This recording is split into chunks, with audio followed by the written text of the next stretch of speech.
with up to 35% off select bath faucets. No matter what you choose, you'll be ready to enjoy the new year in style. All projects have a starting point. Start with Lowe's. Offers valid through January 9th. Exclusions apply. See store for details. U.S. only. What does your morning sound like?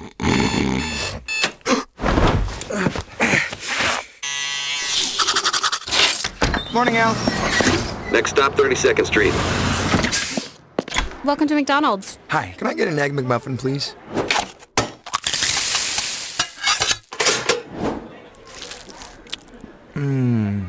Here's to making your morning routine a little better with a delicious breakfast from McDonald's.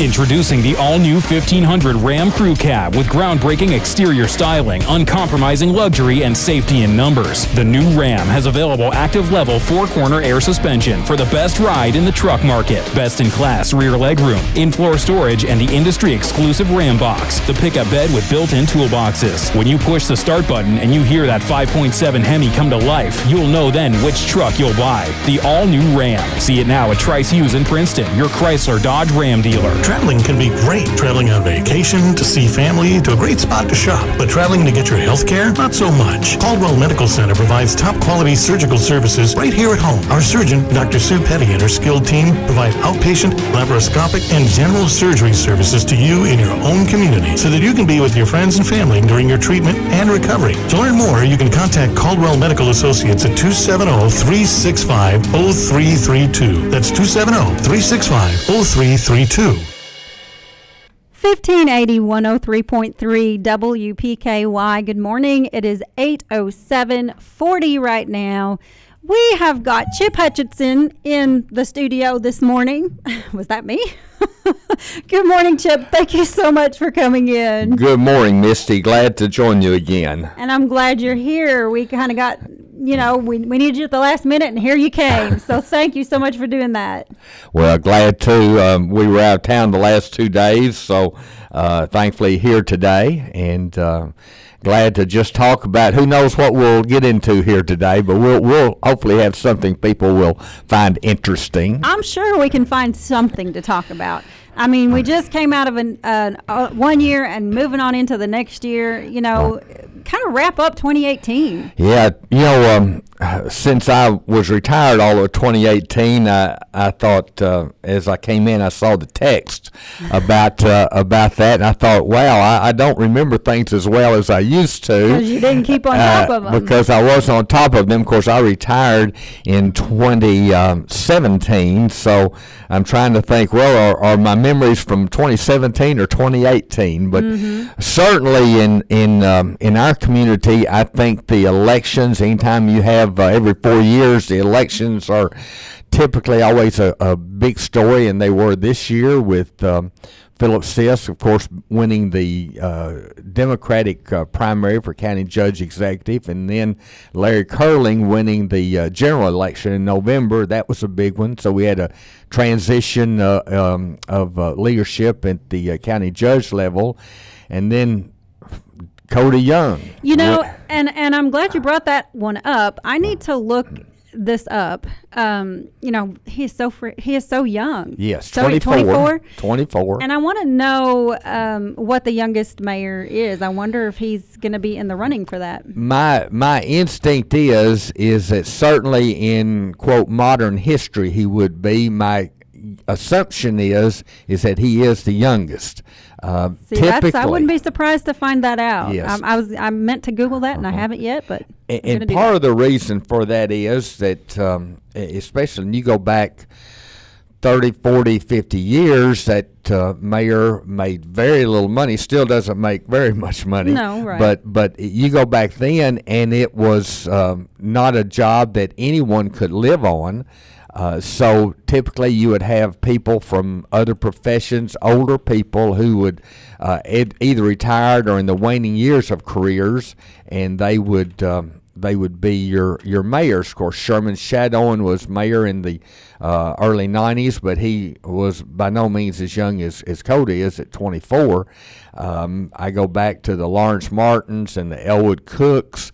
Those were all certainly much older than 24. So I would say he is the youngest in Princeton, probably one of the youngest mayors in the state at that age. May have been someone, in some other remote part of Kentucky who was mayor at that age, but I somewhat doubt that. Typically at that age, you're not that interested in governmental affairs, at least at the mayoral level, especially for that little money that you would be making. So, sure. Yeah, that one was certainly a big one. We, of course, had a new school superintendent named after Carol Boyd's retirement in 2017 as well. Then I'm just going on personally, the things that hit me, and I think something that has been much needed, and it's been an ongoing story in 2018 and will continue into 19, is the work on code enforcement of finding dilapidated buildings and trying to do something with those, either have them rehabbed or either to demolish them, and in most cases it will be demolishing.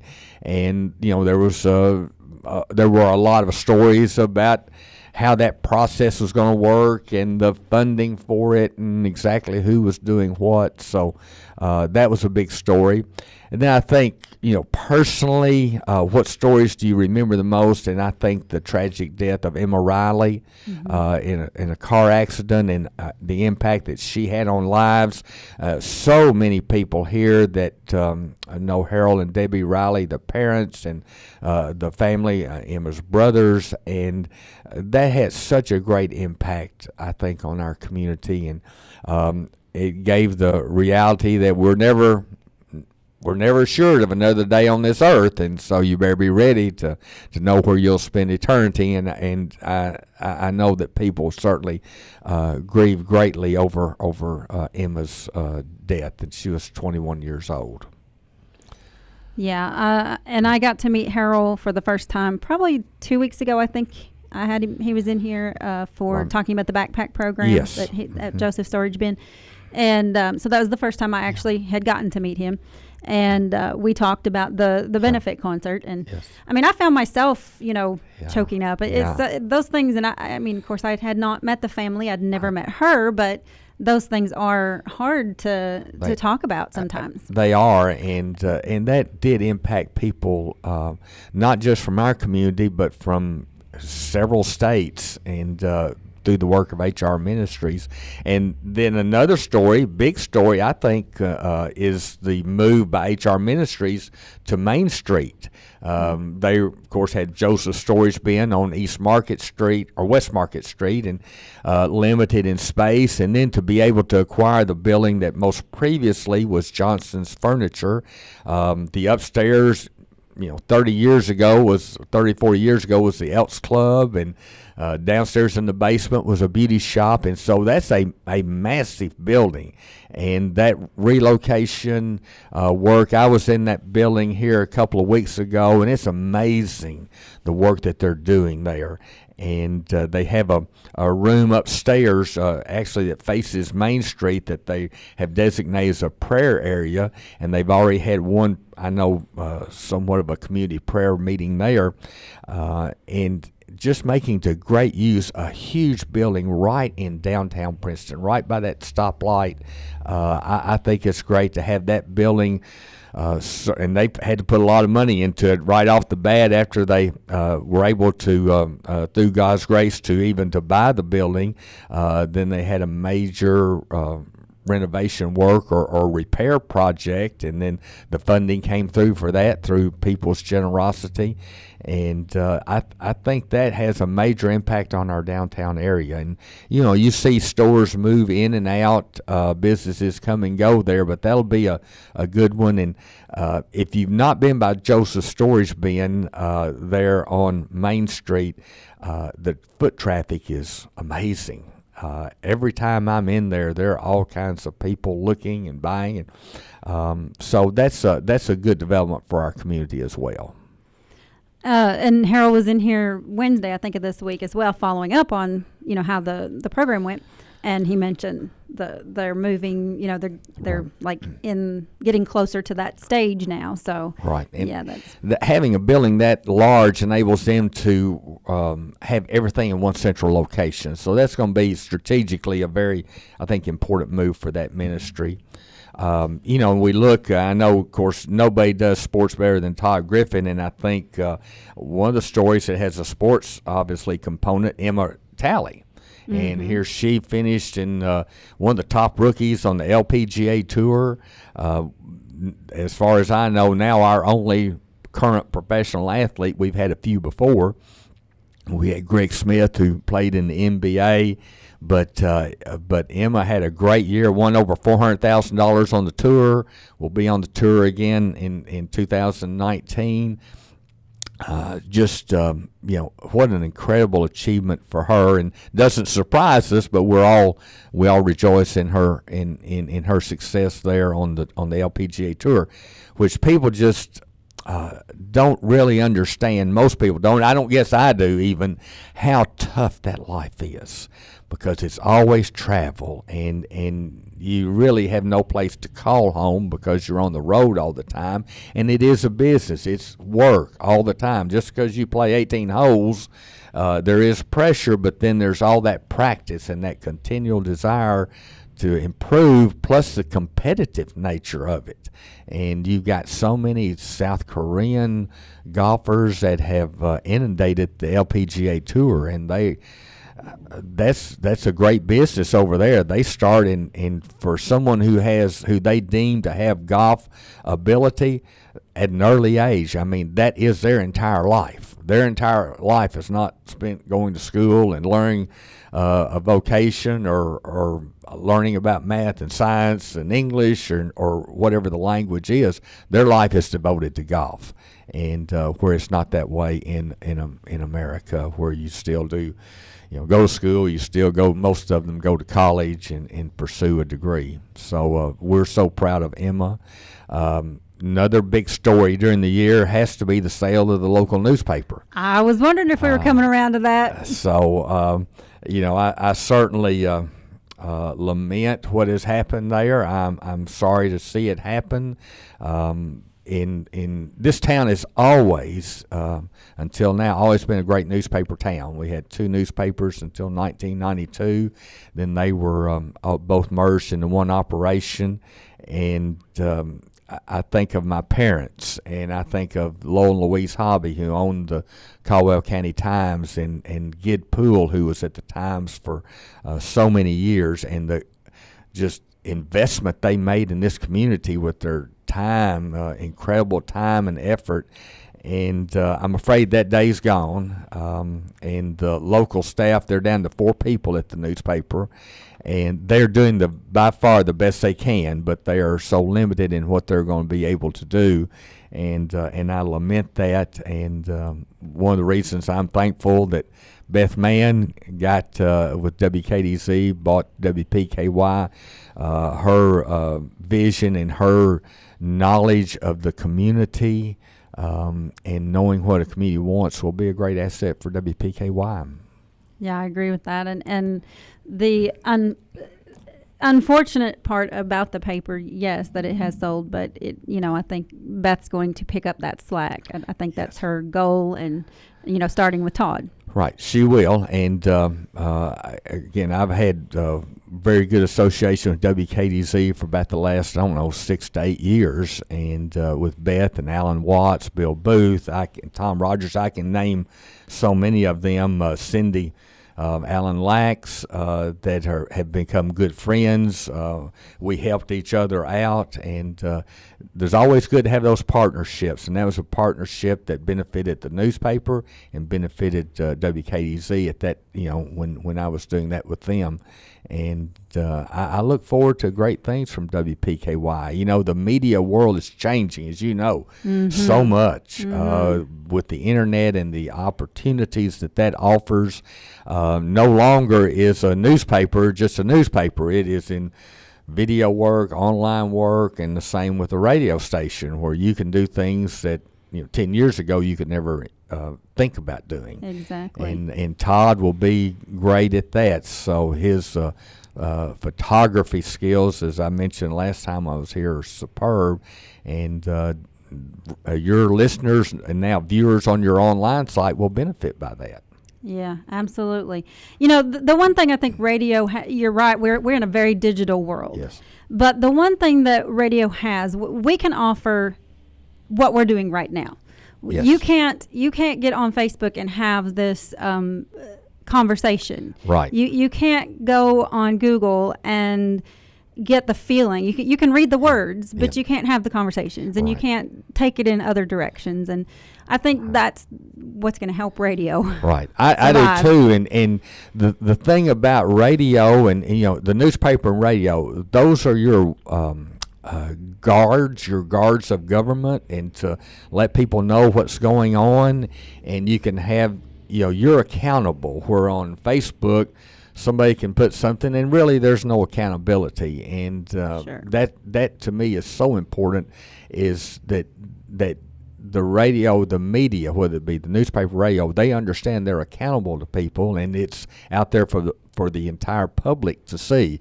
Somebody can put something on Facebook, and there might not be a lot of people that see it, and then it can be deleted, but not so with the media. And so it's a great guard.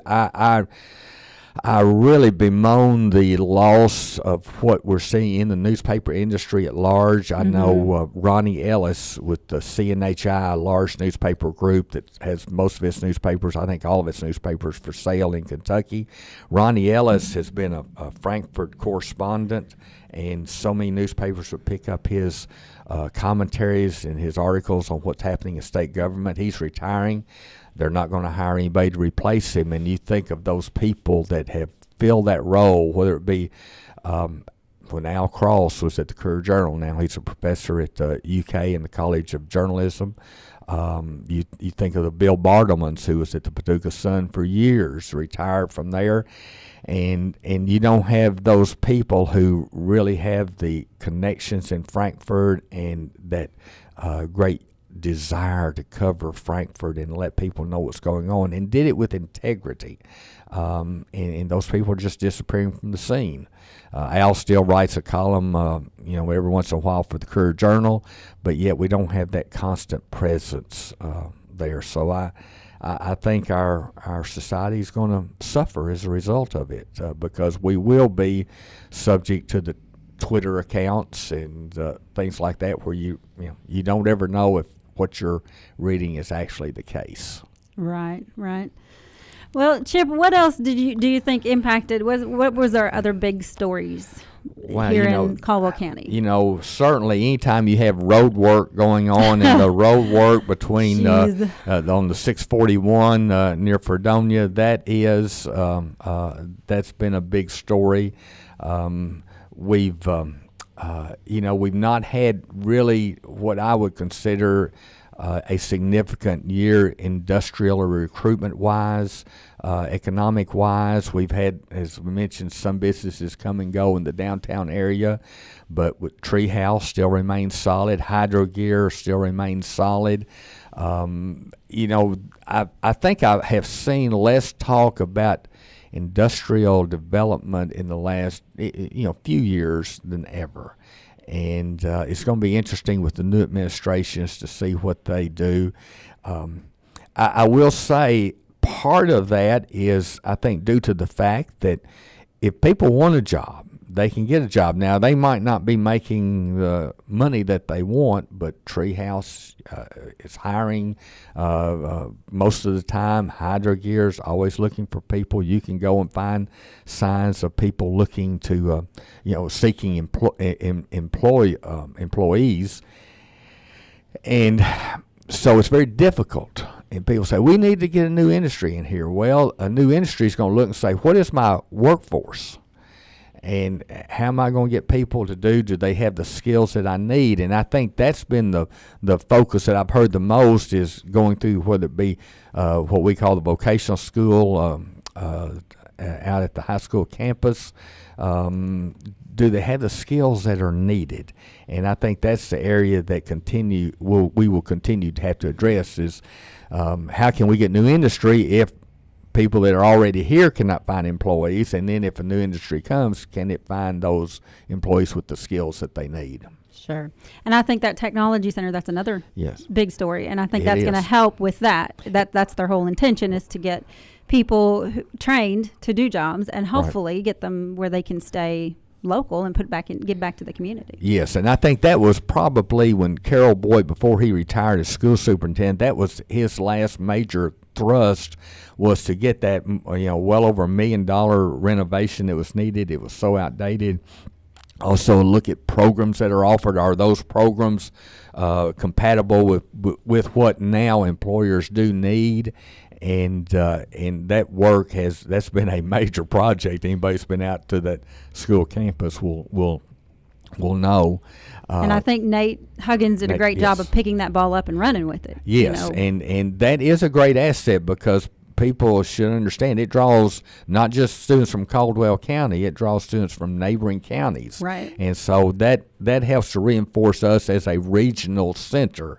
And the more that we can do to do that, the more it's going to benefit, your restaurants, your gas convenience stores, people that if they're coming here to go to school, they're going to be doing other things.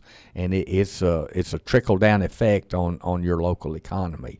So anything we can do to draw more people into our community. I've had a number of people over the years say, if I had to rely just on Caldwell County clientele, I would not be able to be as successful as I have.